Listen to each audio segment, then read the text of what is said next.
standing next to me. Yeah, I know you feel the power. It's a feeling that you get when you face the final hour. Everything you ever had. Yeah, it's tasting kind of sour. It's all about me. It's all about the power. I said it's all about me. It's all about the power. Hello YouTubers, it's me once again, the charismatic anime fanatic, along being the AJ Lee fanboy RKO2582. Here to give my edition of the Lookback Talk, and this edition of the Lookback Talk, it's going to be a two-part, talking about, of course, the most electrifying man in all of entertainment, The Rock. The first part will be, of course, my personal favorite Rock matches that I enjoyed watching, both currently, even back then when I was a kid, of course, in the Attitude Era. And my second part will be, of course, on The Rock's epic promos along segments. Alright, but today I'm going to give my part one of this edition of the Look Back Talk. So let's not waste any time and get this discussion underway. Alright, kicking off my favorite Rock matches list is, of course, back in Raw of 1997 was back when The Rock was called Rocky Maivia and Triple H was still called Hunter Hearst Helmsley, and it was for the Intercontinental Championship. And might I say, this match was really good. They were doing a lot of technical stuff, man. It was pretty good to watch, and it makes me wish I started watching wrestling at that point, you know? But as you know, I started watching wrestling late 97 going into 98. But it all worked out. But like I said, this match was really good, and I was happy that The Rock beat Triple H for the Intercontinental Championship, and that's pretty much The Rock had arrived, and little did we know that was his little tip in stardom, you know, before all the Rocky sucks chants and all that stuff, and yeah, you'll know what I'm talking about. Alright, next match is, of course, two of my favorite stars, and of course in the Attitude Era, of course, The Rock against Stone Cold Steve Austin at WrestleMania 15 back in 1999, and I was very pleased with this. I was a kid in middle school. I was pretty much around the 6th grade at that point, yeah.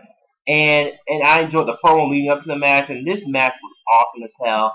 And like the previous match I just talked about earlier, I watched this match again on the Rock DVD for the very first time ever. I didn't get to watch it back in the day of pay-per-view and stuff, because you know my dad was too cheap, and he's still kind of cheap now, paying pay-per-views in the house. But it's like we didn't have enough money for that, so. But thank God I got to watch this match from beginning to end. It was amazing. It was an awesome ass match. Yeah, two of the biggest names going dead at each other, and it was the beginning of what I might say the perfect rivalry in wrestling history. So this was a great match, and of course, you know, the corporation gets involved, and you know, The Rock was the champ going in, Austin was the challenger after you know, the whole McMahon win the Rumble, and of course Austin somehow getting back in the title picture, and then of course Austin gets the stunner, 1, 2, 3, your winner, new champ, Austin once again, and I marked out and stuff, and then yeah, it was a great match, and I loved it. And it was beginning, like, I think when The Rock was starting to become liked, fans didn't know he was a heel, but you know, the fans still loved him. Alright, next match was The Rock versus Triple H at Backlash 2000. What can I not say about this match? Of course, you know, previous WrestleMania 16 or WrestleMania 2000, of course, you know, everybody gets screwed, and it was down to Rock and Triple H, and then, of course, you know, they screw The Rock out of the title, and then Triple H, wins it, thanks to the McMahons and stuff. And then, of course, you know, the big main factor of this match was, of course, Stone Cold Steve Austin. Pretty much, whose side was he going to take? And, of course, that epic promo when he destroyed the DX Express. I totally remember that like it was yesterday. Great moment for me. The match was epic. It was great. It was great. Rock and Triple H, even though I heard they hate each other in real life and stuff at the time, but despite that, they had good matches. Good matches that were memorable for years to come. And then, of course, towards the end of the match, here comes Stone Cold, beating everybody's ass, and of course, bam, stunner Triple H, and it was awesome. and I enjoyed it. And then of course The Rock gets the 1, 2, 3, your winner and new WWE champion, The Rock, and it was a great moment to see. All right, next match is The Rock versus Booker T at SummerSlam 2001. And this was a good match because, yeah, I mean, I was a huge Rock fan going into this match. This around the time, Booker T and the whole alliance, they was being bought out. The whole WWF versus the alliance was still going on at the time. And The Rock just came back for 4 months, yeah, after, he was doing the Mum Returns and Scorpion King, I guess. And pretty much, Booker T, then pretty much people were calling Booker T a Rock wannabe because he was doing the same finisher as The Rock. Instead of Rock Bottom, it was called the Bookend, and then it was a good encounter, and I like this and stuff. And then of course, I know, and I saw this match too. It was a good match, and then you had two black guys, yeah, because The Rock is half black. He still counts. It was great to see. For me, African American. It was good to see two African Americans go at it. Yeah, even though one of them was technically, kind of half. But anyways, it was a great match. Yeah, and of course The Rock beats Booker T for the WCW Championship, and I marked out because Austin had the WF title on the Alliance camp, so Rock pretty much got us the WWF back in the game with bringing the WWF in their camp, just to spark up more of the WWF and Alliance feud. And it was a great match, and of course the promos between them, and of course when The Rock said, "Who in the blue hell are you?" And then my name, it doesn't matter what your name is. Oh God, that was more. And of course Booker T's like, "Tell me you did not just say that." But I'll get to that promo in part 2 of this Look Back Talk edition with The Rock. All right, next match I also enjoyed. Of course, I would be crazy not to bring this match up. The Rock versus Hollywood Hulk Hogan at WrestleMania 18. What can I say about this match that hasn't already been said? You had Icon versus Icon. Pretty much, at the time, Hulk Hogan was representing the old school generation at the time, and of course, The Rock was representing the current. Yeah, at that very moment in 2002. And it's pretty much the match I will never ever forget as long as I live. It is that good. It was a legendary matchup. I mean, the crowd made it even better. The crowd was going ape shit the whole time when The Rock and Hogan going back and forth. Even though they were getting mixed reactions with both of them, most were cheering for The Rock, most were cheering for Hogan and stuff. It was crazy. Toronto Sky Dome was amazing, and then of course, it was so good. By the time the match was over, it took like 3 rock bombs, I think, and then a Pete's elbow just to beat Hogan and stuff. It was a great match. And of course, they shook hands after the match, which I totally enjoyed. And of course, they beat down the NWO just because they didn't like what Hogan did and stuff, showing class stuff. It was amazing.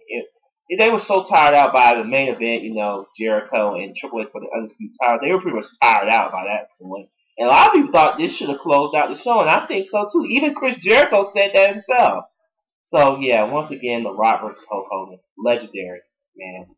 All right, next match I totally enjoyed was The Rock versus The Undertaker versus Kurt Angle at Vengeance 2002 for the undisputed WWE Championship. You had 3 of the biggest names at SmackDown at the time when the brand extension was starting to shine, and those were the top 3 on the SmackDown side of things, and it was a great match, man. I loved it. It was good back and forth action between these 3 guys, but in the end, The Rock hits the rock bottom of Kurt Angle, and 1, 2, 3, your winner and new WWE champion, The Rock, for unprecedented at the time, 7 times. Amazing. And then this was pretty much the match that everyone was talking about. The most hyped up match in 2002. The Rock against Brock Lesnar at SummerSlam 2002. Man, everything about this match was just great. The build-up, everything. Like The Rock was like pretty much Brock Lesnar was playing mind games. Brock Lesnar was pretty much beating up everybody from legends to Hall of Famers and stuff.